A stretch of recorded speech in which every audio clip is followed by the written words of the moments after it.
Una vez más, aquí estamos esta noche para hablar de otra iglesia. El mensaje en esta ocasión a la iglesia de que se congregaba en Sardis, la ciudad de Sardis. Vamos a orar, ¿qué les parece? Padre Santo, te damos gracias por tu palabra. Te damos gracias por todas tus bendiciones. Te damos gracias por estar aquí con nosotros. Permítenos, Señor, estar lúcidos, despiertos y atentos, alertas, Señor, al mensaje y a los datos de esta iglesia Sardis, Señor. En el nombre precioso de Jesús, oramos pidiéndote tu bendición. En el nombre de Jesús. Amén. Amén. Bueno, mis hermanos, qué bueno que están aquí. Me da tanto gusto que estén aquí. Este, el día de hoy nos toca el mensaje a la iglesia de Sardis. Se le nombra a esta iglesia la iglesia de las apariencias. Qué interesante, ¿verdad? O sea, de las pretensiones, o sea, solo pretender ser algo, ¿verdad? Hay mucha gente que aparenta, hay mucha gente que pretende ser algo que en realidad no lo es. La ciudad de Sardis está situada a 75 kilómetros de la ciudad de Éfeso. Si recuerdan en el mapa, ¿verdad? Déjenme ponerlo. Olvidé tenerlo aquí listo. Pero aquí, déjenme abrir las más recientes files dice mapa de las 7 iglesias, de las 7 iglesias. Muy bien, ya lo tengo por acá. Bueno, vamos a compartir esta pantalla. Si ustedes recuerdan, la iglesia de Sardis está por aquí, ¿verdad? Empezamos por el mensaje a la iglesia de Éfeso, después subimos a Esmirna, Pérgamo, Tiatira, Sardis y después será Filadelfia y la Odisea, en este orden como circular, ¿verdad? Que uniendo todos los puntos, sin cruzar uno al otro, se dieron los mensajes a estas iglesias. Bueno, Sardes o Sardis eh, eh, es el mensaje que hoy tenemos que juntos descubrir qué tiene para nosotros el Señor en esta ocasión. Bueno, como les decía, esta ciudad de Sardis está situada a 75 kilómetros de la ciudad de Éfeso y a 48 kilómetros de la ciudad que estudiamos la semana pasada, que fue Tiatira. Bueno, esta ciudad está situada a un costado del monte que se llamaba Temolús o algo parecido a eso, y la ciudad estaba arriba en ese monte. Desde ahí se dominaba todo el valle. La ciudad estaba elevada por encima de todas las demás ciudades que estaban alrededor, aproximadamente 500 metros más arriba que todas ellas. Así que había una gran visibilidad en esa ciudad. Aprovechando eso se construyó en la ciudad una fortaleza, ¿verdad? De donde verían con mucha facilidad cualquier ataque enemigo que se aproximara. Así que se consideraba esa ciudad como imposible de ser conquistada fácilmente porque podía advertir con mucha facilidad al enemigo desde mucho antes de que llegara. Eso les hacía estar muy confiados. Y sin embargo, este cerro donde estaba sentada la ciudad se dice que era de un material arcilloso y poco a poco se iba erosionando, se iba desmoronando la montaña, y pues eso era algo inestable, ¿verdad? Entonces, pues fíjense qué interesante esto de Sardis. Estaba en un lugar inestable. Vamos a hablar ahorita de eso, qué dice la palabra acerca de esto. Los antecedentes históricos. Sardes, o como conocida comúnmente como Sardis, ocupa un lugar importantísimo en la historia como antiguo centro político y cultural, habiendo sido en su día la capital del reino lidio. El reino de Lidia fue un reino muy antiguo en Anatolia, y esta ciudad se hizo tan importante que llegó a ser una capital. Situada en la actual Turquía, hoy está en esta ciudad de Sardis, ahora se conoce como, tiene otro nombre, tiene otra nomenclatura, pero esta ciudad desempeñó un papel fundamental en la configuración del panorama político, el desarrollo cultural de la región. Así que Sardes fue una antigua ciudad de Asia Menor, fundada por el rey lidio llamado Giges o Giges en el 680-644 a.C., como capital del antiguo reino de Lidia, que como les estaba diciendo, corresponde a Turquía y actualmente se llama a esa región Sart. Ya no es Sardis, es Sart, en la provincia turca de Manisa. Todavía existe esa región. Esta ciudad la rodeaban dos ríos y por lo tanto era una ciudad muy fértil. Se cosechaban muchas cosas fácilmente. Era también esta ciudad de un clima muy agradable, era una eterna primavera, así como algunas ciudades los mexicanos conocemos bien, ¿verdad? Cuernavaca, la ciudad de la eterna primavera, donde siempre están floreciendo las cosas. Tiene una temperatura templada, bonita, alegre. Así que así estaba la ciudad de Sardis. Tenía un clima envidiable, hermanos. Todos querían estar ahí, pasar por ahí o vivir ahí. Al comenzar a crecer la ciudad, continuó creciendo ya no en la zona del monte, de la colina, sino abajo, en el llano, en la planicie. Por eso el nombre. El nombre Sardis significa plural o significa dos, aludiendo a dos sitios, ¿no? Los que vivían en la montaña y los que vivían en el valle. Los que estaban en el valle frecuentemente subían hacia la montaña y los que estaban en la montaña pues descendían al valle y era la ciudad ubicada en dos sitios. Sardis significa plural, significa dos. Esta ciudad llegó a ser la ciudad más importante del mundo conocido en el siglo VI a.C. Y la razón es que en ella había tremendos yacimientos, minas de oro. De hecho, en los ríos que atravesaban la ciudad se encontraban frecuentemente y no muy difícilmente pepitas de oro, en especial del río Pactolos. En ese río rápido se encontraban pequeñas cantidades de oro que poco a poco hacían una fortuna, ¿no? Así que en esa ciudad se comenzaron a fabricar alhajas, joyas muy caras, porque el oro era abundante. Su gobernante por eso se hizo el hombre más rico de ese entonces, de esa región. Era el hombre que prestaba dinero, el hombre que se consideraba tan rico. Su riqueza era hasta, se hizo un dicho, un proverbio, desde los tiempos, se llamaba él Creso, su más famoso gobernante, y se había acuñado la frase, es tan rico como Creso, ¿verdad? O Cresus, como se le llamaba a veces por los, ¿cómo se llama? Por los, por los griegos. Bueno, había mucho oro y Cresus era el mero mero, el que manejaba y el dueño casi de la ciudad. La otra industria muy sobresaliente en Sardis fue la fabricación de alfombras finas, alfombras de excelente calidad. Así que Sardis también era una ciudad textil. También se registra en la historia que en un tiempo dado hubo un gran terremoto. El terremoto destruyó la ciudad. ¿Por qué? Porque ya les dije, estaba asentada en una colina que no era muy firme. Pero un emperador, conociendo la cantidad de oro que había, invirtió casi toda su riqueza para que la ciudad de Sardis fuera reconstruida. Era una ciudad de mucho comercio, una ciudad muy importante. Fue la primera vez incluso en Sardis, fue la primera vez que se acuñaron monedas de oro. ¿Qué significa esto? Que se imprimieron imágenes en las monedas. Esto fue hace muchos, muchos años antes de Cristo, ¿verdad? De suerte que ya en la época del Señor Jesús ya tenían la inscripción del emperador, ¿verdad? Muéstrenme una moneda con la inscripción. ¿De quién es esta figura? No, pues del César. Bueno, dada al César lo que es del César y a Dios lo que es de Dios. En Sardis se acuñó la primera imagen en una moneda.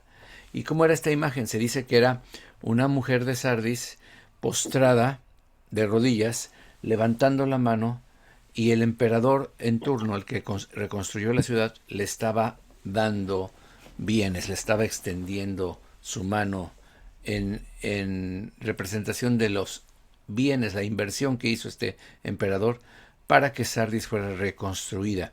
Así que fue la primera vez que se acuñó en oro monedas, ¿verdad? Entonces, respecto a su costumbre religiosa, hablemos ahora de la religiosidad de esta ciudad. ¿Están conmigo? Sí, sí, sí. Bueno, a ver, sí, déjenme verlos. No quiero que se me duerman, ¿verdad? Voy a mutear a todos para que no haya ningún ruidito por ahí. Ya están así todos bien. Perfecto, perfecto. Seguimos en adelante. Respecto a su costumbre religiosa, bueno, la ciudad de Sardis adoraba a la diosa Cibele, con C. Cibele era la misma diosa Diana para los griegos, pero ellos le llamaron Cibele, diosa de la fertilidad. Acuérdese que esa ciudad era muy fértil por los ríos que pasaban y le rendían tremenda adoración, pero como todo, una adoración muy pagana porque se hacía a través de la prostitución. Y para colmo era prostitución para ambos sexos, ¿verdad? Así que había hombres prostitutos, mujeres prostitutas, que a través de ellos se rendía adoración a la diosa Cibele, diosa de la fertilidad. Por lo tanto, Sardis era una ciudad donde había una tremenda depravación, pero era una depravación cultural en esa ciudad. No se veía mala, se veía como parte de la cultura, parte de la adoración religiosa. Bueno, así se disfrazaba el asunto. Así que fue en Sardis donde también comenzó la idea de la reencarnación. Acuérdese que siempre el pecado sexual está muy de la mano de la brujería y la hechicería, porque es una manera de controlar a las personas. Y ahí proliferó la idea a través de una leyenda que se hizo muy famosa, en donde las personas morían pero resucitaban reencarnándose en otro tipo de seres. Así que ahí apareció el famoso mito de la reencarnación, por una leyenda que se proliferaba en Sardis. Bueno, en Sardis aún existen restos del templo a Cibele, pero también era el templo aparte de Apolo. Cibele y Apolo eran como madre e hijo. A Apolo se llamaba el dios del sol y a ella diosa de la luna. Al principio se hablaban de que eran hermanos, después ya se transliteró a algo así como madre e hijo. También era famosa la ciudad porque tenía uno de los mercados de esclavos más grandes de la región. Wow, si tú querías comprar buenos esclavos, subías a Sardis a conseguir esclavos de calidad porque era el mercado más grande de esclavos de toda la región. Son importantes estos datos. Alguno preguntará, bueno, ¿por qué tenemos que ver todo esto, verdad?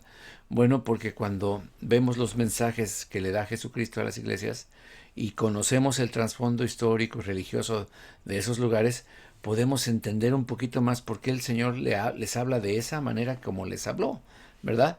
Así que estos datos históricos y religiosos nos dan a entender el por qué el Señor les escribe de esa manera. Bueno, déjenme decirles algo bien interesante.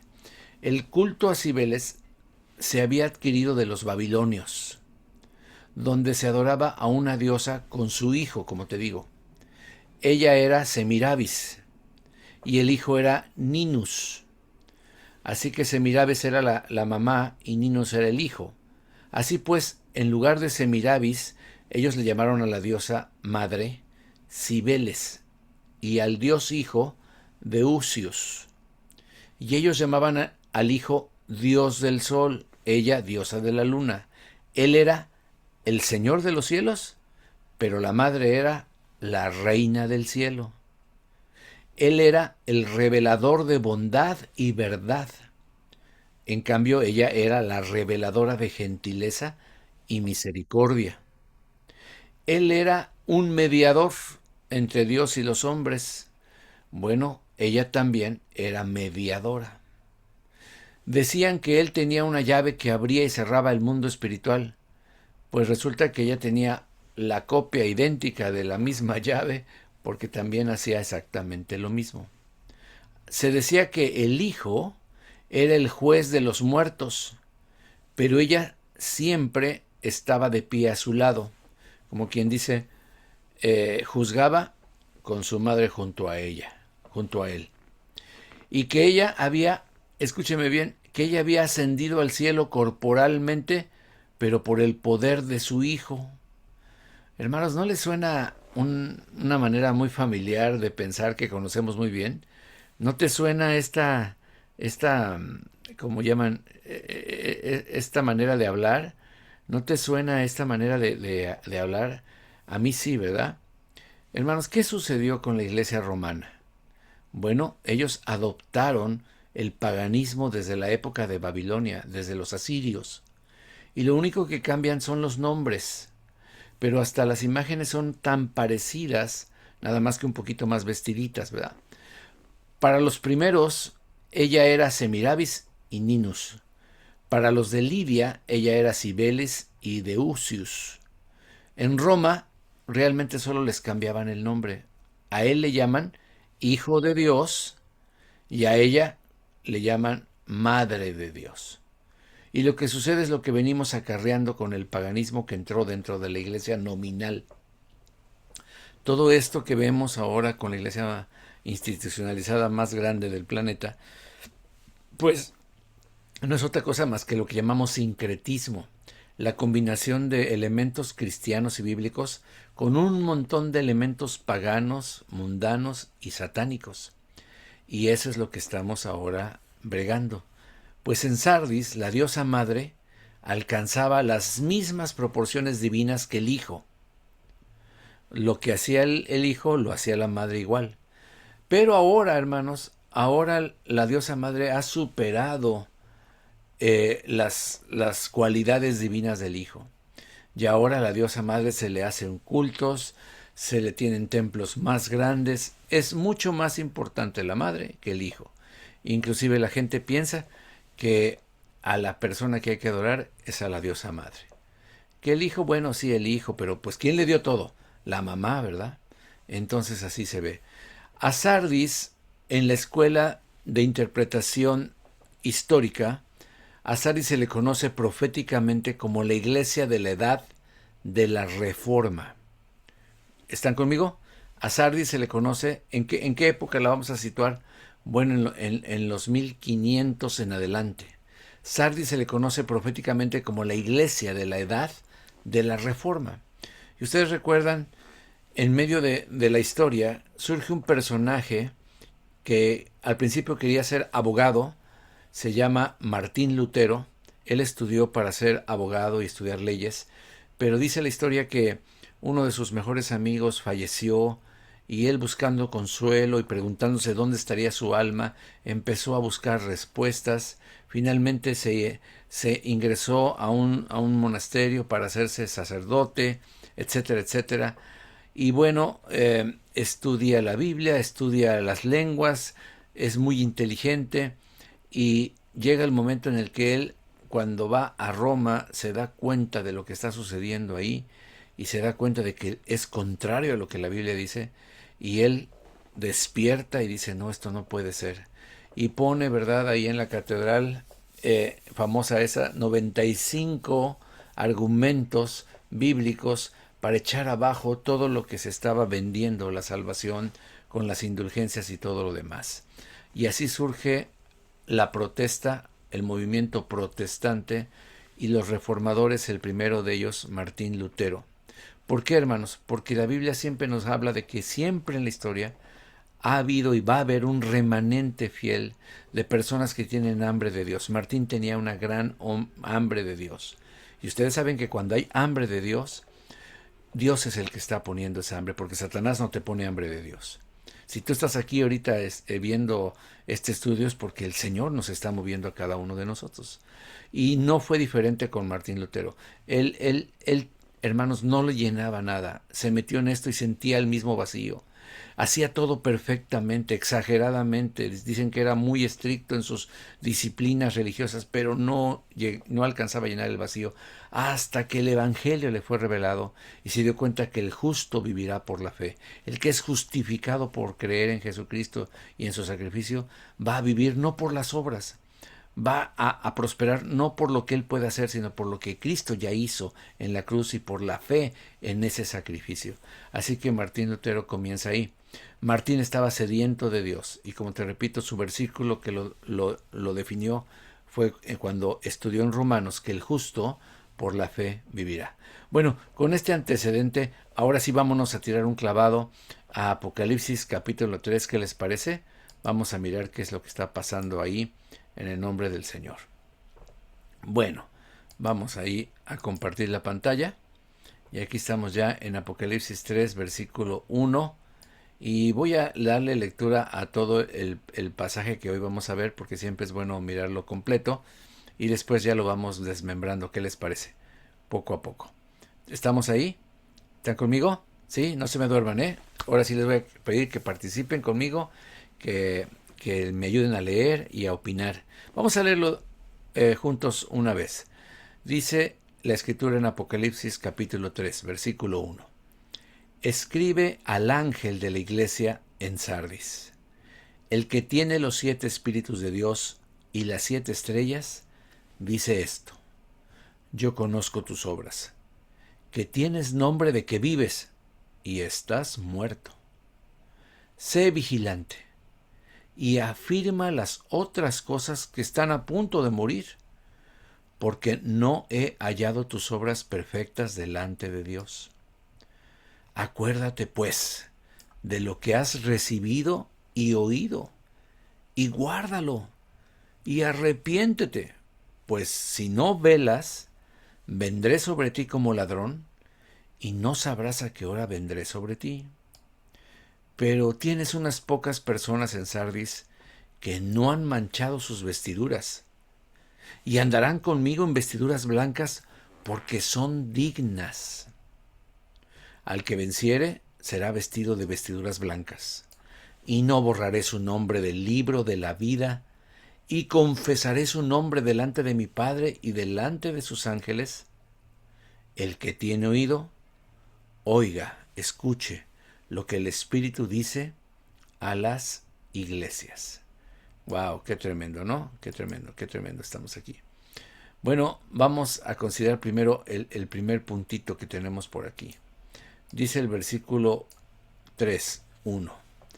Escribe al ángel de la iglesia de Sardis, y como hemos dicho varias veces, el ángel es el mensajero, la persona que Dios envió a Sardis para levantar la iglesia. Así que escribe al pastor de la iglesia que está en la ciudad de Sardis. Así que la iglesia se le conoce como el conjunto de personas que creyeron en Jesucristo, creen en Jesucristo y que están en una locación, en este caso en una ciudad entera. Es la iglesia de la ciudad. No está hablando a una congregación específica, está hablando a todos los cristianos que están en Sardis. Acuérdense que todas estas ciudades existieron realmente y hubo una iglesia en cada una de ellas, aunque puedan representar la historia de toda la iglesia según alguna escuela de interpretación del Apocalipsis, y la otra escuela dice que no, pues simplemente tienen cada una un mensaje especial, porque termina diciendo el Señor que es el mensaje a las iglesias, ¿verdad? Que lo escuchemos todos. Bueno, aquí el remitente se revela de esta manera. Dice, ¿quién firma la carta? El que tiene los 7 espíritus de Dios. Y las 7 estrellas dice esto. Wow. Como vimos en el capítulo 1, esto se repite, la revelación se repite basada en lo que vio primero el apóstol. Si me acompañas con Apocalipsis 1, versículo 4, quiero ver si alguien quiere abrir su micrófono y leerme el versículo 4. Apocalipsis 1, 4. ¿Cómo dice el versículo 4? Ayúdeme, por favor. A ver, Elizabeth, échame una mano. Dice, Juan, ¿estás ahí? ¿Están ahí? Bueno, Sí, sí estoy aquí, solo que muy bien. Sí, sí. estaba usando la Biblia electrónica, pero agarré mi Biblia Apocalipsis 1:4. Sí, aquí está en la pantalla. Ah, está en la pantalla. Lo que pasa es que está muy chiquitito para mí ahorita. A ver, aquí, ¿qué tal? ¿Ya se ve mejor? Está chiquito, pero lo leo de acá entonces, es Apocalipsis 1:4, ¿verdad? 1, 4, sí. Dice Juan a las 7 iglesias que están en Asia, gracia y paz a vosotros del que es y que era y que irá de ¿Qué venir, ha de y que ha de venir? venir, perdón, que ha de venir, y de los 7 espíritus que están delante de su trono. Bueno, aquí desde el capítulo 4 el Señor se revela como los que tiene 7 espíritus que están delante de su trono. Wow. no es que Dios tenga 7 espíritus, ¿verdad? O que el Espíritu Santo tenga 7 Espíritus Santos. No, no, no, no está hablando así. Ahorita lo vamos a ver. Pero esta expresión se repite durante Apocalipsis bastante. En el 3.1 lo estamos viendo, ¿verdad? Los 7 espíritus. Pero por ejemplo en el 4.5, Apocalipsis 4.5, lo vuelve a mencionar. Mira, dice en este caso, en el 4.5 dice, y del trono salían relámpagos y truenos y voces, y delante del trono ardían 7 lámparas de fuego, las cuales son los 7 espíritus de Dios. Quiere decir que cada espíritu es una característica del Espíritu Santo. Ahorita lo vamos a ver un poquito más despacio. Pero en este caso se revela o se asemejan esos espíritus con 7 lámparas de fuego. Muy bien. ¿Para qué sirve el fuego, verdad? Bueno, aparte de alumbrar, sirve para purificar. Vamos a la siguiente ocasión donde se menciona, en el capítulo 5, versículo 6. Mira lo que dice. Apocalipsis 5, 6. Dice también, y miré y vi que en medio del trono y de los 4 seres vivientes, y en medio de los ancianos, estaba en pie un cordero como inmolado, o sea, sacrificado, abierto, que tenía 7 cuernos y 7 ojos, los cuales son los 7 espíritus de Dios enviados por toda la tierra. Aquí la ilustración es diferente. Se asemeja los 7 espíritus de Dios con 7 ojos. En el capítulo 4 era con 7 lámparas. ¿Para qué sirven los ojos o qué significa ojos? Imagínese usted, nosotros tenemos solamente 2 ojos y prácticamente vemos 180 grados. Vemos todo lo que está en nuestros brazos, ¿verdad? Todo esta esfera de 180 grados es lo que casi enterito alcanzamos a mirar, aunque sea por un reojito, ¿verdad? Por acá, de este lado. Si tú pones 2 dedos aquí a tu cabeza, tú los vas a estar viendo, aunque estés viendo al centro, tú vas a estar mirando que están estos 2 dedos aquí porque tienes esa visión, una visión amplia, panorámica. Imagínate que tuviéramos 4 ojos, ¿verdad? Y los tuviéramos por acá, y 5, uno por arriba y otro, o no, tendríamos una visión total. Bueno, lo que está tratando de decir el Señor es que el Espíritu de Dios mira absolutamente todo, ¿verdad? Es una expresión muy importante. El número 7 en toda la Biblia habla de perfección y habla de plenitud, lo cual significa que se está revelando como el Dios pleno, es la plenitud del Espíritu Santo. Acuérdese que Jesucristo es el que otorgó el Espíritu Santo. Si gustas, acompáñame, ¿verdad?, a Hechos capítulo 2, versículo 32, donde Pedro empieza a explicar con su primer discurso lleno del Espíritu Santo, dice, a este Jesús resucitó Dios, de lo cual todos nosotros somos testigos. Así que exaltado por la diestra de Dios, y habiendo recibido del Padre la promesa del Espíritu, ha dado esto que vosotros ves y oís. ¡Wow! El Señor es el que da la promesa del Espíritu Santo. Y aquí hay otra cita que tengo. En Isaías, el profeta nos anticipó este concepto de los 7 espíritus de Dios. Cuando habla proféticamente del Mesías, Cristo, dice en el verso 1, saldrá una vara del tronco de Isaí. Isaí era el padre de David. Y David, el hijo de David, es Jesucristo. Y un vástago, un hijo, retoñará de sus raíces. Se describe de esta manera, y reposará sobre él, y empieza a contar, el Espíritu de Jehová, Espíritu de sabiduría y de inteligencia, Espíritu de consejo y de poder, Espíritu de conocimiento y de temor de Jehová. Son 7 aspectos del Espíritu del Señor. Espíritu de Jehová, que narra quién es el dueño, ¿no? Acuérdate que del gran yo soy. Espíritu de sabiduría, de inteligencia, de consejo, de poder, de conocimiento y de temor de Dios. Ahí se nos está hablando de 7 espíritus que están presentes o con los cuales se describe esa plenitud del Espíritu de Dios. 7 operaciones. ¿Para qué? Para 7 iglesias. El que tiene las 7 iglesias, ¿verdad? El que tiene también, dice el versículo, vamos a regresar a Apocalipsis 3, las 7 estrellas. Apocalipsis 3. Dice que tiene las 7 espíritus y tiene las 7 estrellas.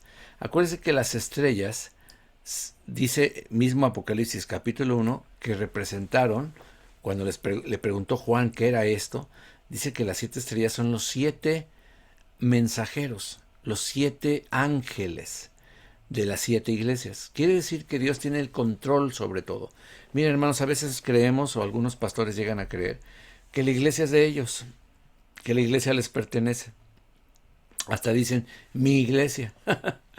Pero no, nosotros solo somos ayudantes del dueño. El dueño, el que tiene todo en sus manos, es el Señor. Él es el que llena todo con su plenitud. Él es el dueño de todo. Y como en todas las demás cartas, les dice esto: yo conozco tus obras.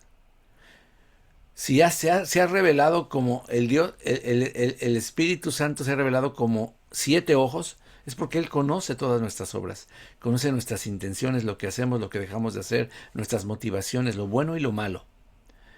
Y les dice algo muy interesante: tienes nombre de que vives, pero estás muerto. ¡Wow! Eso está tremendo. Tienes nombre de que vives, pero en realidad espiritualmente tú estás muerto. ¿Qué pasaba en Sardis? Faltaba la vida del Espíritu Santo. Hermano, en el Nuevo Testamento se compara a la muerte como fruto del pecado, o se compara directamente a la muerte, o estar muerto como vivir en pecado. Por ejemplo, vamos a hablar de 1 Timoteo 5:5. Aquí en 1 Timoteo 5:5 dice el apóstol a su discípulo Timoteo: mas la que en verdad es viuda y ha quedado sola, espera en Dios y es diligente en súplicas y oraciones noche y día. Está comparando, está dando leyes, o está dando directivas para las viudas. Dice el versículo 4 anterior: pero si alguna viuda tiene hijos o nietos, aprendan estos primero a ser piadosos para con su propia familia y a recompensar a sus padres, porque esto es lo que es bueno y agradable delante de Dios. O sea, que la sostengan sus familiares. Ahora, si no tiene familiares, ya ha quedado sola, dice el versículo 5, y es una mujer que espera en Dios, y es diligente en sus oraciones y súplicas día y noche, bueno, a ella sí se le sostenga. Pero dice el 6, pero la que se entrega a los placeres, una viuda que se entrega a los placeres, viviendo, está muerta. Si ves la conexión entre los placeres, la carne, los pecados de la carne, con su actitud espiritual, dice que viviendo está muerta. Para Dios está muerta espiritualmente. Y por eso se dice que no tengas cuidado, que solo se sostenga a una viuda que es temerosa de Dios, y que si la viuda es joven, que se vuelva a casar. Y si la viuda ya es grande, que se mantenga en santidad, buscando al Señor y no entremetiéndose en lo ajeno, ¿verdad? Así que libertinaje es algo contrario. Acuérdate también de la parábola del hijo pródigo, ¿verdad? ¿Se acuerdan cómo cuando el hijo regresa y el hermano mayor le reclama al padre: oye, ¿por qué estás haciendo fiesta por este gandalla que se echó con rameras toda tu herencia, ¿verdad? Y le dice el Señor: hijo, tú siempre has estado conmigo, pero tu hermano estaba muerto y ha revivido. Estaba perdido y ahora es hallado. Estaba muerto, ha resucitado. ¿Cómo lo ve el Señor? El que vive en pecado está muerto espiritualmente, ¿verdad? Entonces, la muerte espiritual significa que Sardis estaba viviendo en pecado. Y esto sí me toca muy fuerte, porque nuestra iglesia, ¿cómo se llama? Nueva generación en Cristo. Hay iglesias que se llaman Nueva Vida, Vida Nueva. Tienen nombres de que viven, pero ¿están vivos? Tenemos nombre de nuevo, ¿estamos vivos? ¿Qué tal si una iglesia tiene un nombre muy bonito, manantial de vida, pero en realidad está muerta espiritualmente? Tienes nombre de que vives, pero estás muerta. Qué tremendo, ¿verdad? Vamos a ver otro ejemplo Romanos 6:13 nos dice claramente cuando estudiamos Romanos, hablando y explicando esta doctrina, dice, ni tampoco presentéis vuestros miembros al pecado como instrumentos de iniquidad, sino presentaos ustedes mismos a Dios como vivos de entre los muertos. Aquí está otra vez la expresión. Para Dios, los que no se han presentado delante de Dios y viven en el pecado están muertos. Preséntate ahora como vivo entre todos los demás humanos que no le han entregado su vida a Cristo y que para Dios están muertos. Y vuestros miembros a Dios como instrumentos de justicia. El que está vivo espiritualmente es una persona que vive como instrumento de Dios, que hace justicia de Dios. En cambio, los demás, Dios los considera que están muertos. ¿Me explico? Déjame ir a enterrar a mi padre, le dijo uno en una ocasión cuando Cristo lo llamó. Señor, yo te seguiré, pero déjame ir a enterrar a mi padre. ¿Qué le dijo el Señor? Deja que los muertos entierren a sus muertos. Wow, ¿cómo es eso? Sí, los que están muertos espiritualmente, pues vayan a enterrar a sus propios muertos, pero tú ven y sígueme, tú estás vivo, ¿no? Pues ven y sígueme, ¿no? O sea, desde ahí el Señor está explicando. Vamos todos al pasaje, uno de los pasajes más tremendos y más claros de la palabra, que se encuentra en el capítulo 2 de Efesios.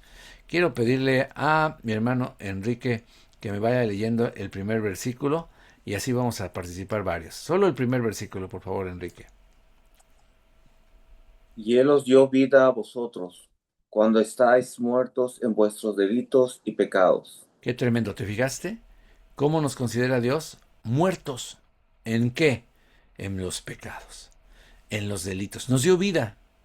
Mira, un muerto, o sea, cuando haces tu resucitación cardiopulmonar, ¿cómo se dice resucitación? Quiere decir que la persona está literalmente, técnicamente muerta, ya no respira, su corazón ya no late. ¿Qué hace la persona? Empieza a darle latidos artificiales, empieza a empujar su corazón para que haga que bombee su corazón. Otra persona le infunde aire en su boca, ¿verdad? O la misma le infunde aire, hasta que trata de lograr que resucite y vuelve a la vida. Nosotros estábamos inconscientes, muertos, y Dios nos da vida. Estábamos como cuando estamos dormidos. Ahorita vamos a hablar de ese aspecto de dormido. A ver, alguien más. Le voy a pedir a mi hermano Braulio que me lea el versículo 2, por favor, Braulito. En los pecados y los placeres, dice. En los delitos, en los cuales, dice. Braulito, ¿me estás escuchando? No me está escuchando. A ver si puedes leerme el versículo 2. Ya desbloqueé la de esta, dice, en los cuales anduviste en otro tiempo, siguiendo la corriente de este mundo, conforme al príncipe de la potestad del aire, el espíritu que ahora opera en los hijos de desobediencia.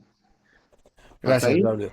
Estuvimos en otro tiempo, todos los que estamos aquí anduvimos en nuestros delitos y pecados, muertos, y sin embargo caminábamos, ¿no? Anduvimos, caminamos, vivimos en la corriente del mundo. Son las tres áreas de lucha para nosotros los cristianos. Nuestra naturaleza pecaminosa, la corriente del mundo y la influencia de Satanás, el príncipe de este mundo. Por eso se llama potestad del aire. El príncipe de la potestad del aire que anda en la atmósfera, el espíritu que opera, solamente opera, tiene dirección, tiene fuerza, tiene dirección en los hijos de desobediencia. Me imagino que es como alguien que se sube arriba de una máquina y empieza a moverla. Pues así son movidos por el enemigo los que no le han entregado el control de su vida a Cristo. Dice el versículo 3. Voy a pedirle a ver a quién más está por ahí. A ver si Mayelita alcanza a leer el versículo 3 aquí en la pantalla, Mayelita. Entre los cuales.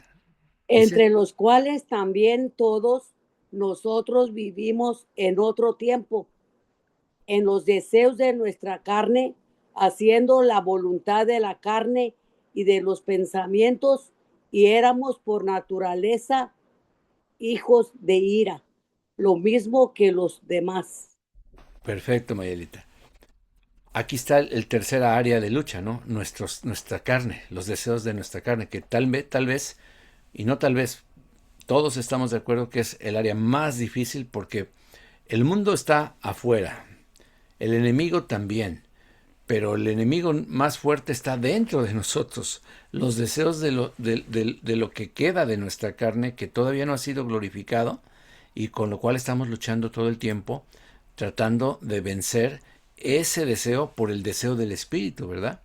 Los pensamientos a veces nos traicionan y nosotros tenemos que dominarlos y no, no quiero pensar eso, no quiero hacer eso.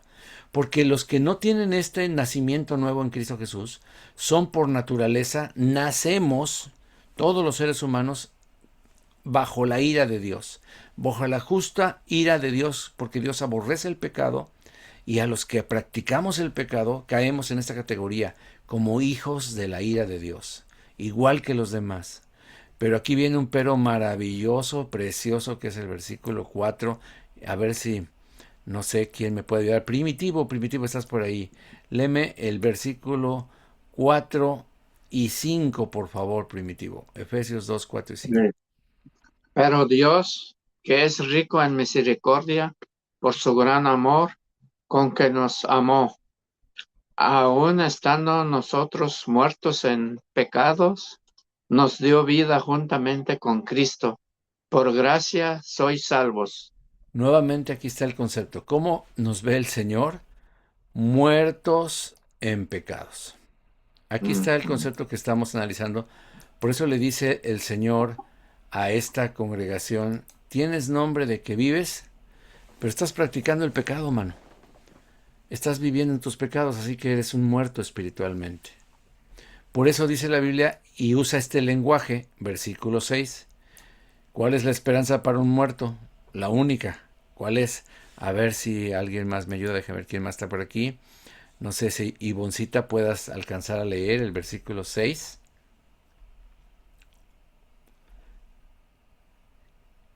Déjeme ver, pastor. Sí. Dice, y juntamente con él nos resucitó y asimismo nos hizo sentar en los lugares celestiales con Cristo Jesús. Wow. Así que estábamos muertos, pero Él nos resucitó. Muchas gracias, Ivonne. Nos resucitó, muchas gracias, Primi también. Nos resucitó y nos hizo sentar en los lugares celestiales. Termina diciendo el versículo 8, porque por gracia sois salvos por medio de la fe, y esto no es de ustedes, es un don de Dios, no es por obras, para que nadie se pare el cuello, para que nadie se presuma, para que nadie se gloríe. No es por obras, es por gracia. La salvación es por la fe, por medio de la fe, pero es un don gratuito de Dios llamado su gracia. Muy bien, qué tremendo, ¿no? Así que estamos mirando poco a poco estas expresiones de Apocalipsis, el mensaje que le está dando el Señor a esta iglesia de Apocalipsis capítulo 3. Vamos a regresar a Apocalipsis 3. Muy bien. Yo conozco tus obras, que tienes nombre de que vives, pero ¿qué crees? Estás bien muerto. Y dice el versículo 2. ¿Cómo comienza la exhortación del versículo 2? Sé vigilante. Ahora empieza desde el versículo 1 estaba ya la primera amonestación, ¿no? Vives, pero en realidad estás muerto. Sé vigilante. Y afirma las otras cosas que están a punto de morir, ¿verdad? Están para morir. Hermano, aquí vigilar habla de estar despierto. Cuando se hace una vigilia de oración, lo que hacemos es mantenernos despiertos cuando normalmente esa hora sería una hora para dormir. Una persona que está dormida, una persona que está adormecida, se dice que no está consciente de su realidad. ¿Están de acuerdo conmigo? No mira lo que otros miran, no escucha lo que una persona despierta escucha, y decimos, mira, ya ni hace caso, está profundamente dormida. Algunas personas son sensibles para dormir o escuchan mucho y usan tapones, ¿verdad? Para poder estar totalmente aislados. Pero hay gente que no necesita tapones. Ella hace contacto con la almohada, ¿verdad? Y ¡puf!, se desconecta. Benditos aquellos que se desconectan así tan fácilmente y pueden conciliar un sueño profundo. Pero una persona muerta y una persona dormida no difieren mucho. Es más, hay veces que estamos así todos dormiditos, está una persona dormida, ¿verdad? Y no se mueve y casi ni le vemos que respira y nos quedamos diciendo, ay, ¿estará viva? Todavía está viva. ¿Cómo amaneciste, vieja? ¿Cómo amaneciste, vieja? Sé vigilante, ponte trucha, despiértate, tú que duermes, dice la Biblia, y te alumbrará Cristo. Y no solo eso, afirma las otras cosas que están por morirse. Cuando uno duerme pierde su conciencia. No debemos estar como adormilados, como drogados espiritualmente. Y me encanta lo que sigue. Afirma las cosas que están por morirse. Hay veces que aparentamos, como te digo, Sardis es la iglesia de las apariencias, así se le conoce. A Sardis, teológicamente hablando, se le llama la iglesia de las apariencias, del disfraz. Sí, Enrique, ¿ibas a mencionar algo? Y busqué rápidamente qué se entiende por vigilante, ¿verdad? Dice que se entiende por vigilante la persona natural que la prestación del servicio se le ha encomendado como labor proteger, custodiar, efectuar controles de identidad y de acceso al interior de inmuebles o determinados y vigilar los bienes de los muebles o de cualquier naturaleza, ya sea jurídica o personal. Perfecto.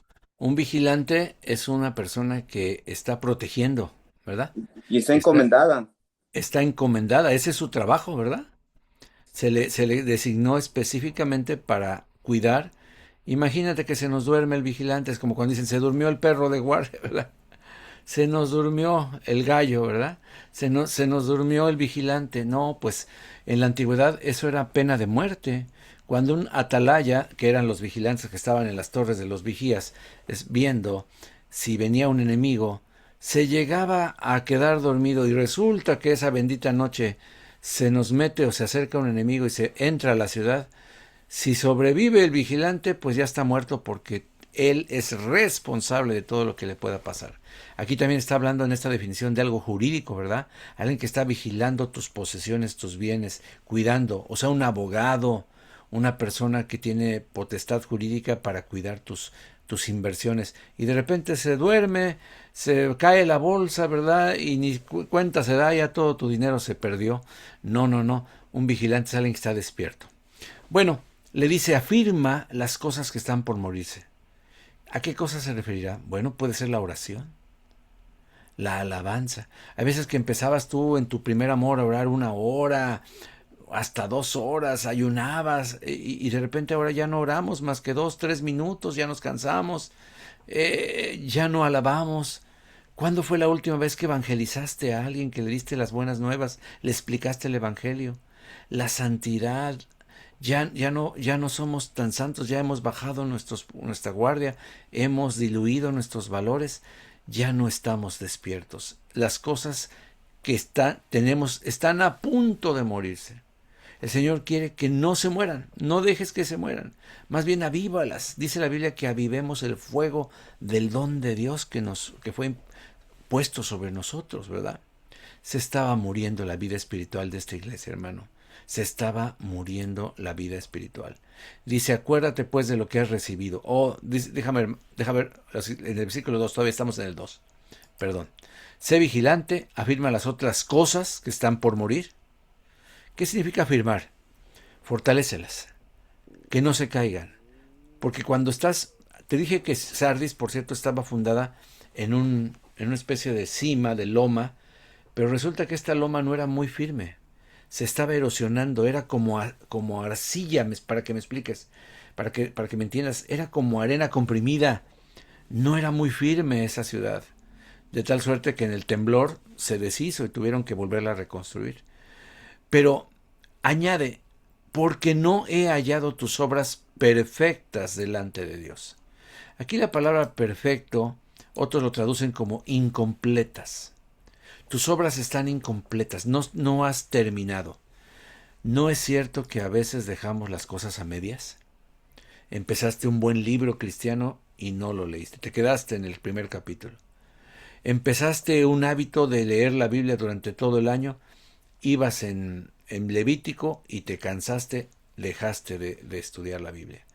Otros dejaron de hacer buenas obras, dejaron de ayudar a otros, dejaron de cuidar a otros, dejaron de llamarle la llamada telefónica a sus hijos o la oración, etcétera.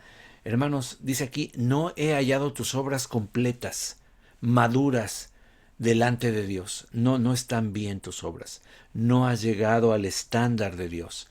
Es lo que le está diciendo el Dios que tiene los 7 espíritus, ¿verdad? ¿Por qué se revela así? Porque la plenitud y la perfección está en Dios. Él es el dueño de todas las cosas. Y el Señor estaba mirando que esta iglesia, si te fijas, en esta iglesia no hay persecución, ¿te fijas? En esta iglesia no hay gran lucha interna. Tampoco se habla de que hay un Jezabel adentro de esta iglesia. Esta iglesia está acomodada. Esta iglesia, miren, en otras iglesias los judíos tienen pleito con esa iglesia, o los griegos o los romanos. Aquí ni los judíos ni los romanos. Es una iglesia que se puede decir que es inofensiva. ¿Me estoy dando a entender? Una iglesia que no le tiene miedo a nadie. O sea, es de papel, está decorativa. No está haciendo su función. Es una iglesia que no tiene problemas con nadie. Por lo tanto, se relaja. Y entonces empieza a morir. Eso sí, aparenta que está viva, pero en realidad está muerta. ¿Cuál es el remedio? Le dice el versículo 3. Acuérdate pues de lo que has recibido. ¡Wow! Hermano, esta iglesia había recibido. A ver, ¿qué pueden ver ustedes de este versículo? Vamos a leerlo y después me comentan. Quiero que participen. Acuérdate pues de lo que has recibido y oído, y guárdalo, y arrepiéntete. Pues si no velas, vendré sobre ti como ladrón, y no sabrás a qué hora vendré sobre ti. ¿Qué pueden ver ustedes de este versículo? A ver, ¿quién quiere participar? ¿Qué pueden mirar? ¿Qué pueden descubrir? Está Evelyn, está Rosalba, están por ahí. Amén. A Yo ver, lo que veo es cuando se acuérdate pues de lo que has recibido, la gracia, todas aquellas bendiciones, ¿no? ujú, Todo el perdón del Señor, acuérdate de lo que ujú. has recibido, de la gracia del Señor. Y arrepiéntete pues si no velas, arrepiéntete si no cambias, si realmente no has cambiado, si realmente no eres agradecido con lo que se te ha dado. Es Muy lo que bien, yo entiendo hasta ahí. muy bien, Fer. Cuando dice de lo que has recibido, significa que esta iglesia recibió, hermanos. Esta iglesia fue fundada en fundamentos sólidos. Acuérdese, en la historia de estas 7 iglesias, Éfeso fue la última ciudad que dejó plantada nuestro hermano Pablo. Y de ahí se dice que el fruto de esta congregación de Éfeso fueron estas otras 6 congregaciones. Así que acuérdate de lo que recibiste, pero añade, y oíste. ¿No es cierto que se nos ha enseñado en muchas cosas y lo que pasa es que se nos ha olvidado? Acuérdate de lo que te enseñaron, hermano. Acuérdate de lo que te predicaron. Acuérdate de lo que has leído. Acuérdate de cuántos cursos has tomado. Acuérdate de todo lo que has aprendido. No se te olvide, no seas un oidor olvidadizo. Pero ¿de qué sirve recordarlo si no lo obedecemos? El tercer ingrediente, bueno, ya que te acordaste de lo que recibiste y lo que oíste, ahora ponlo en práctica. Obedécelo, guárdalo. ¿Qué significa guardar en la Biblia, en estas versiones? Obedecer. Obedecer. Dime, Enrique. Yo también lo miro aquí, ese versículo que está hablando de una amonestación, una advertencia, ¿verdad? Y está sugiriendo ciertas características para que podamos no pasar lo que viene después, ¿verdad? Que vendrá sobre ti, dice, como un ladrón, ¿verdad? Entonces, primero te da unas características de lo que ya te dio y de lo que debes de hacer para que no venga el Señor sobre de ti, ¿verdad? Entonces, está dando chances, te está dando gracia, ¿verdad? Es lo que miro. Es un tiempo de gracia, claro que sí. A todas las iglesias no las está condenando inmediatamente. Está esperando que reaccionen. Por eso en todas les dice, arrepiéntete. El arrepentimiento comienza con hay 2 palabras para arrepentimiento. 2 conceptos de arrepentimiento que van de la mano. Uno de ellos es el cambio de mente.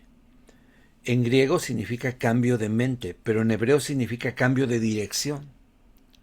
O sea, ponerte y darte cuenta de que lo que estás haciendo está mal, convencerte de que tú estás mal, porque a veces decimos, no, si todo va bien, no, mi iglesia está muy bien, se ve padre, Estamos haciendo lo que tenemos que hacer. Estamos tranquilos, todo en orden. No pasa nada. No. Cuando el Señor te hace ver tu pecado y te dice todo esto, uno tiene que meditarlo y ponerse de acuerdo con Dios. Arrepentirse comienza con estar de acuerdo con el juicio que está Dios dando. Pero después viene la acción. Conviértete. El arrepentimiento implica un cambio total de dirección. No estabas velando, ahora vas a velar. Pero si no velas, ahí viene la advertencia. Esa es la amenaza que Dios le da a esta congregación. Que acuérdate, todos estos mensajes los vamos a aplicar para nosotros. No son el mensaje de hace 1500 años, ¿verdad? O casi 1900 años, ¿verdad? A las iglesias de Sardes, 1800. No, no, no, no, no. Es el mensaje para nosotros, la iglesia de Jesucristo. Si no despertamos, si no velamos, dice que vendré sobre ti como ladrón. ¿Cuándo vienen los ladrones? ¿Cuando está la gente despierta? ¿Consciente? No, normalmente el ladrón espera a que el inquilino, a que el vigilante, al que el policía se duerma, ¿verdad? A que el vigía se duerma, a que el hombre de la casa esté profundamente roncando y entonces sigilosamente viene sobre ti. Y ese sobre ti significa que no viene así como que, ay, despacito, no, tira la puerta con la ametralladora ahí en la mano, ¿no? Viene sobre ti como ladrón, o sea, vine por todo. Y no sabrás a qué hora vendré sobre ti. ¿No es cierto que el Señor nos habla de que su segunda venida será como ladrón en la noche? Dice la Biblia que no te sorprenda viviendo en oscuridad. Perdón, tienes que vivir en luz, tienes que estar con las lámparas prendidas. Normalmente, los que dormimos, apagamos nuestras luces. En este caso, vivimos en la edad de la energía eléctrica, apagamos un switch. Pero en esa época se apagaban las lámparas, soplabas y extinguías el fuego, y el fuego era el que iluminaba. Y en ese momento ya a oscuras podías conciliar mejor el sueño. Pues hermanos, vendré sobre ti si no estás velando. Vendré a una hora que ni siquiera te imaginas. Te sientes muy seguro, pero yo vendré. ¿Y qué va a pasar? Te quedarás sin nada. Te quedarás fuera. Te robaré lo más valioso que tenemos. ¿Qué es lo más valioso que tenemos? Nuestra salvación, hermano. Nuestra vida eterna. Vamos a seguir viendo el versículo 4. ¿Qué les parece? Pero tienes unas pocas personas en Sardis que no han manchado sus vestiduras. Por antítesis, yo entiendo, ¿verdad?, que todos los demás lo que sucedieron fue que no mantuvieron sus vestidos limpios. Se les mancharon. Qué feo es estar con una camisa nuevecita, limpiecita, bonita, ¿verdad? Te combina, etcétera, y de repente vas a la comida y se te cae algo y se mancha. Lo primero que hacemos es tratar de quitárnoslo, ¿no? Y cuando vemos que no se quita, usamos un trapito más húmedo y bueno, llegamos y si queremos mucho la camisa, pues entonces vamos a remojarla, le ponemos algún líquido quitamanchas y la lavamos hasta que se le quite la mancha. Pero hay gente que no, hay gente que deja que eso se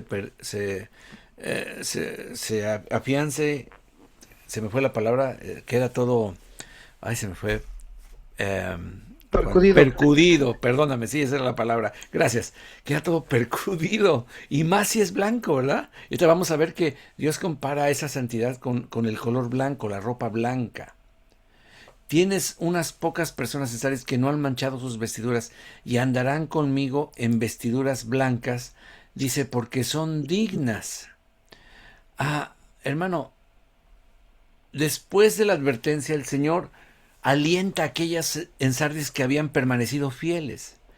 Tienes unas pocas personas, o sea, no eran todos. Y algo que me encanta es que la blancura hablaba de dignidad.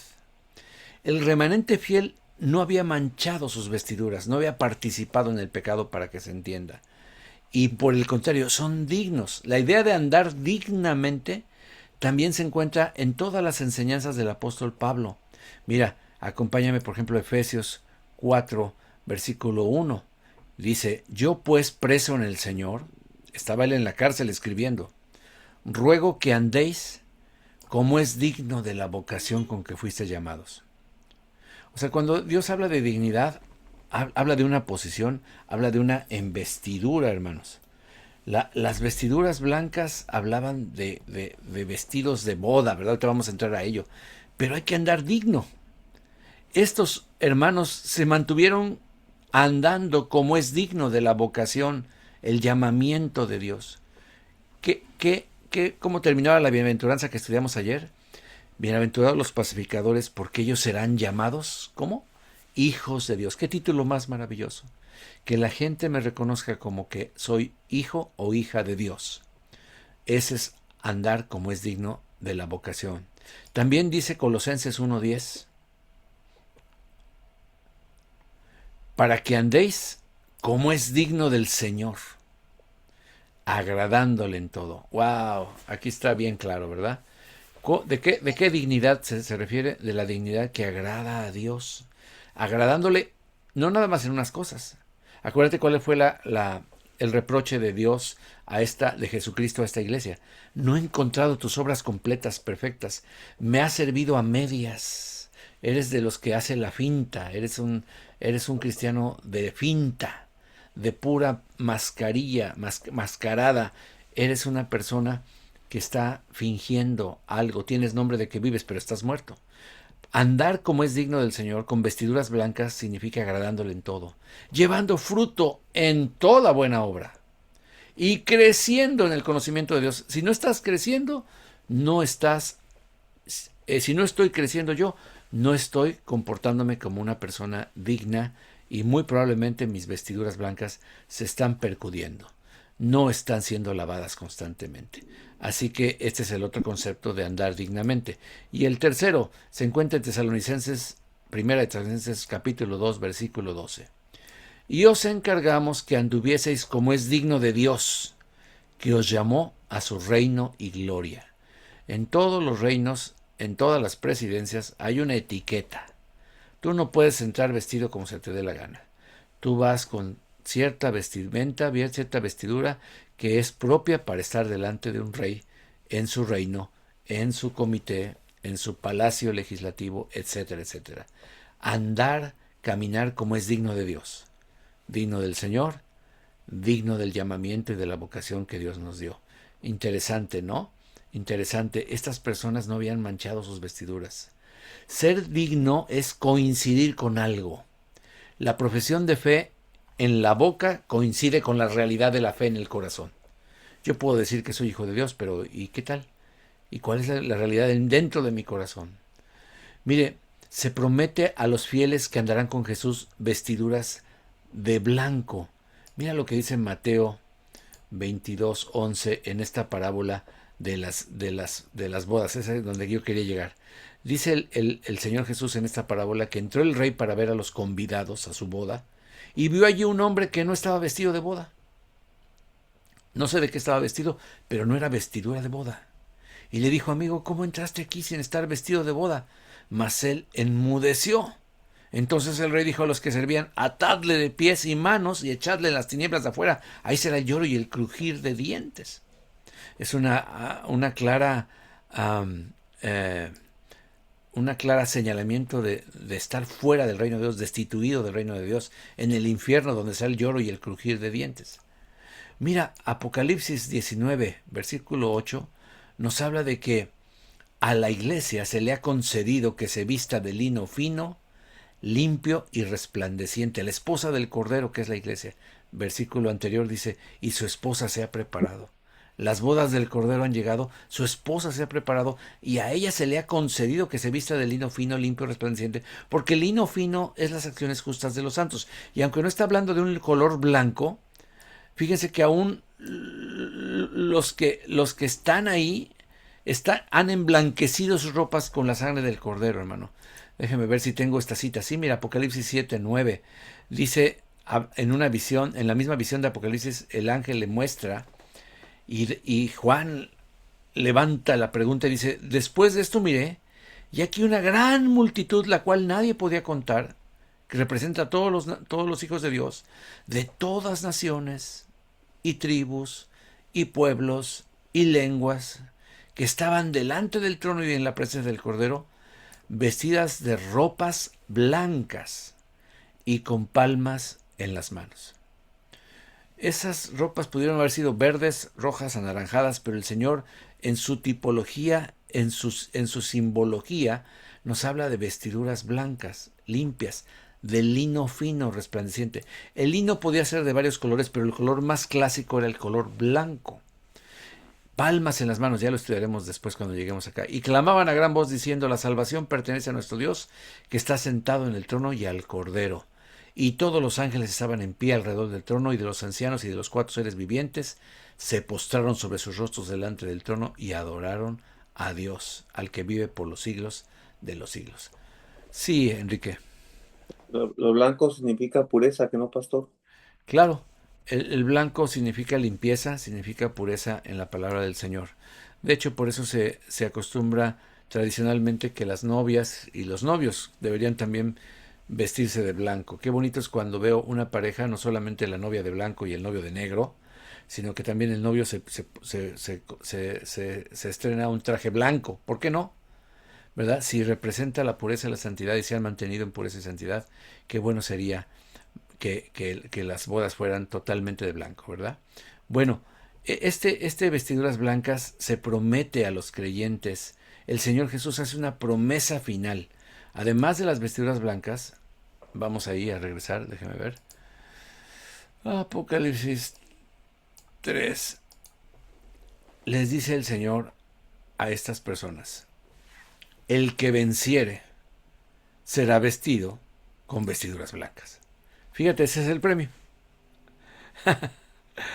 Pero estas vestiduras ya son eternas, hermano. Son vestiduras maravillosas, otorgadas por el Rey de Reyes a los convidados. Son vestiduras blancas. De hecho, esta parábola a veces no se entiende porque se desconoce que los reyes, cuando invitaban a ese tipo de ceremonias, entregaban cartas y se investigaban la talla de los invitados. Y era el mismo rey el que confeccionaba ropas especiales para que los invitados llegaran vestidos de la manera en que él quería que vinieran. Que nadie llegara como se le diera la gana, ¿verdad? Sino con las vestiduras que él proveía.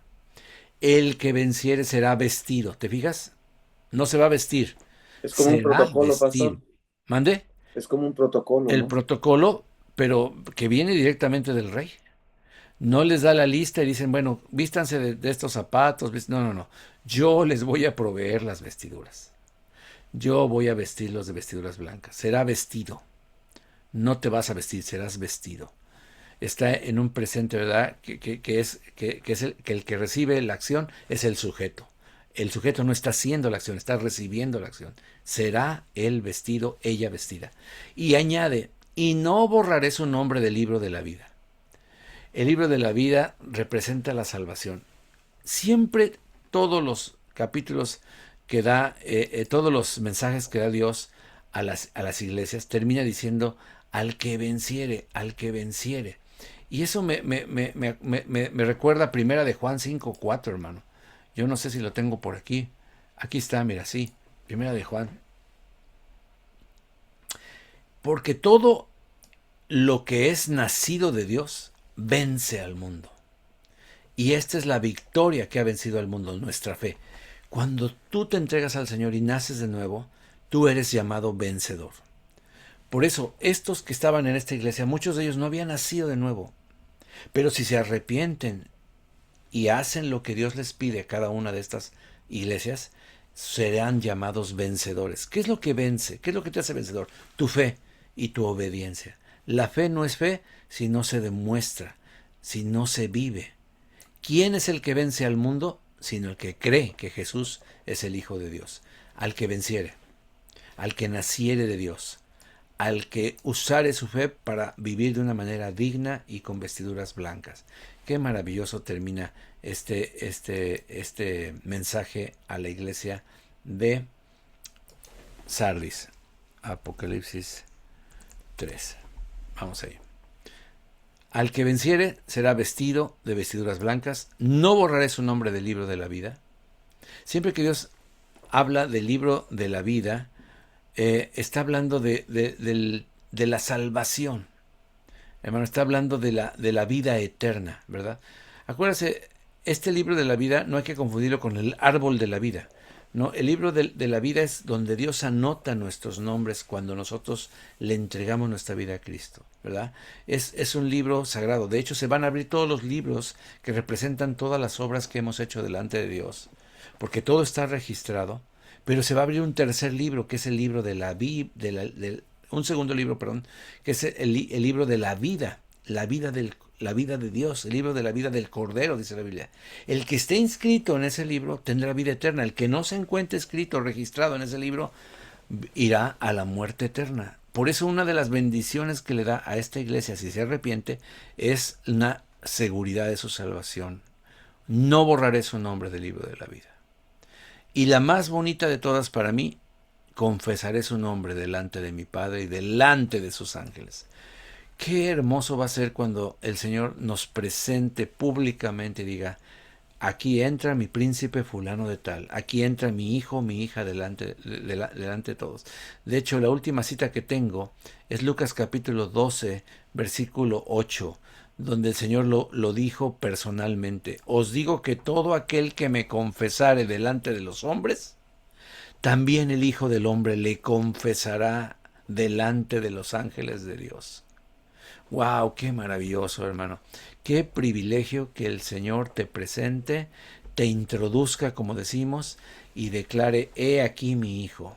¡Wow, hermano! ¡Qué dicha, qué honor más grande ser presentado por el Hijo de Dios! Y aquí el mismo Hijo de Dios en Apocalipsis está prometiéndonos a los vencedores que Él nos va a presentar. Ya lo había dicho. Aquí está la confirmación. Yo también lo confesaré, lo presentaré, lo declararé, lo afirmaré como mi hijo delante de los ángeles. Ah, pero aquí viene la advertencia. Mas el que me negare delante de los hombres. No, pastor, yo nunca he negado a Jesucristo. Bueno, dice la Escritura que nuestras acciones, nuestras malas acciones, niegan que somos hijos de Dios. Cuando tú te portas como los que no conocen a Dios, tú estás negando con tus acciones que le conoces. El que me negare. Y hay gente que sí lo hace literalmente. Le preguntan, ¿y tú crees en Dios? No, bueno, sí, creo un poquito, como todos, ¿no? ¿Tú eres cristiano? No, la verdad no, yo me mantengo al margen. Estás negando al Señor. Para quedar bien con el grupo, para quedar bien con alguna persona, o para no perder un trabajo, tú estás negando delante de los hombres a Cristo. Dice, el que me negare delante de los hombres, será negado delante de los ángeles de Dios. ¿Qué significa eso? Fulano de tal, no lo conozco. Sáquenlo de aquí, no lo conozco. Como en la parábola de las bodas, ¿verdad? Llegan las vírgenes a la hora, las insensatas que no tenían aceite, se les acaba, van a comprar y cuando regresan la puerta está cerrada, tocan y les dice el esposo, no os conozco, apartados de mí, no te conozco. Hermano, qué maravilloso es cuando Cristo nos vaya a reconocer delante de su Padre Celestial. Así termina esta hermosa carta, ¿verdad? Déjame ver qué más falta. Vamos ahí a Apocalipsis 3. Dice, le confesaré delante de mi Padre que está en los cielos, delante de mi Padre, perdón, y delante de sus ángeles. Como que hay una dignidad tremenda en ciertos ángeles, ¿verdad? Como que el Señor no nada más nos quiere presentar a toda la multitud, ni siquiera al mismo Padre, sino que también quiere presentarnos delante de los ángeles, hermano. Es que es un honor demasiado grande. Termina el versículo como terminan todas las cartas, terminan con esta promesa. El que tiene oído, con esta invitación, exhortación, el que tiene oído, oiga lo que el Espíritu dice a las iglesias. No te duermas, no cierres tus oídos. El Espíritu Santo, esos 7 espíritus, esas 7 características del Espíritu de Dios, está hablando hoy a la iglesia nueva generación en Cristo. Así que dice el Señor, no te duermas. Qué tremendo mensaje a Sardis, ¿qué les parece? Amén. ¿Me acompañan en una oración? Acompáñenme, por favor. Vamos a recapitular en esta oración lo que hemos visto. No te duermas, ora conmigo. No me dejes orando solo. Escucha lo que digo y afirma el amén delante de Dios. Padre Santo, tú eres el Dios que mira todas las cosas. Tú eres el que tiene en tu mano a la iglesia te pertenece. Oh Señor amado, queremos reconocer delante de ti que muchas veces nos hemos quedado dormidos y no hemos sido vigilantes, Señor. Oh Padre, nuestras obras no han sido perfectas, no han sido completadas. Hemos dejado a medias muchas cosas, Padre, pero hoy nos arrepentimos, Señor. No queremos tener un nombre de que estamos vivos, pero en realidad estamos viviendo de apariencias porque nuestra vida está desfalleciendo. Señor, no queremos que se mueran todavía las cosas que tienen vida, no queremos dejarlas extinguir, no queremos que se apaguen, no queremos hacer como lo hacían los fariseos y los escribas en el tiempo de Jesús. Honraban y hacían sacrificios y ya no había arca detrás del velo, ya no estaba la presencia de Dios. Oh Señor, qué vergüenza tener que aparentar como algunos aparentan, Señor. Padre, perdónanos, Señor. Queremos reconocer, Señor, que tú eres el Dios de la plenitud. Tú eres el que nos lleva a vivir dignamente. Perdona nuestras manchas. Venimos delante de ti a lavarnos en la sangre del Cordero. Límpianos, oh Señor. Queremos vivir como es digno del Evangelio, como es digno de Cristo el Señor. Queremos vivir con vestiduras blancas, Señor. No permitas que se manchen, no permitas que soportemos que la mancha permanezca, Dios mío. Queremos vivir arrepentidos, buscando dignidad, santidad, Señor, obras genuinas que demuestren que seamos creyentes verdaderos, Señor. En el nombre de Jesús queremos llegar a ser los vencedores y escuchar de ti y de tus labios, Señor, que tú nos reconoces, que tú nos presumes delante de tu Padre y nos presentas delante de los ángeles como miembros tuyos, salvos por la sangre del Cordero. Hay otro versículo que ya no vimos, Señor, que ellos habían emblanquecido sus ropas en la sangre del Cordero. Qué maravilloso, Señor, que esa preciosa sangre roja nos da vestiduras blancas. Qué maravilloso, Señor. Pero qué tremendo simbolismo, Señor.